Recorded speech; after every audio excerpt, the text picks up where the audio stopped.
Alors, on va parler aujourd'hui de la conversion d'unités de concentration. Premièrement, les unités de concentration existent en plusieurs types. Alors, il y a les grammes par litre, les grammes par 100 millilitres, pourcentage masse-volume, pourcentage volume-volume et pourcentage masse sur masse.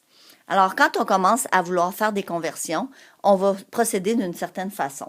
Si je veux changer des grammes par litre en grammes par 100 millilitres, alors, je dois commencer par avoir des mêmes unités au dénominateur.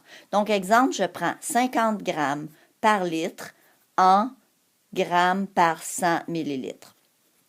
Je vois bien que j'ai des litres ici et des 100 millilitres et des millilitres. Je ne peux pas les travailler. Alors, je vais soit changer ça, les litres en millilitres ou les millilitres en litres. Je préfère changer les litres en millilitres, ce qui me donne 50 grammes par 1000 millilitres en grammes par 100 millilitres.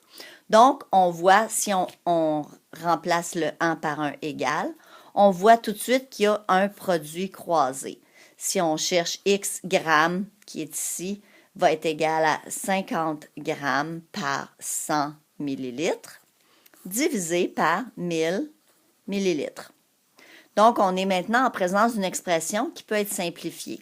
On voit qu'il y a des millilitres ici, d'autres millilitres ici. On peut enlever les millilitres et on peut enlever un zéro en haut, un zéro en bas, un zéro en haut, un zéro en bas et un troisième zéro en haut, un troisième zéro en bas. Il nous reste donc seulement 5 grammes.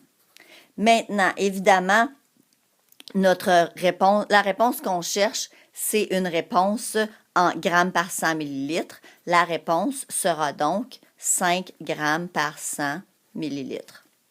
Donc ça, c'est quand on utilise un produit croisé. Maintenant, on peut faire une autre chose qui est un petit peu plus simple. Si on dit 50 grammes par 1000 millilitres, que je veux en grammes par 100 millilitres, on peut voir que 1000 millilitres, pour être transformé en 100 millilitres, on n'a qu'à diviser par 10. Évidemment, il faut qu'on divise par 10 en haut et en bas, ce qui va nous donner 50 divisé par 10, 5 grammes. 1000 millilitres divisé par 10, ça donne 100 millilitres, qui est la même réponse que tout à l'heure.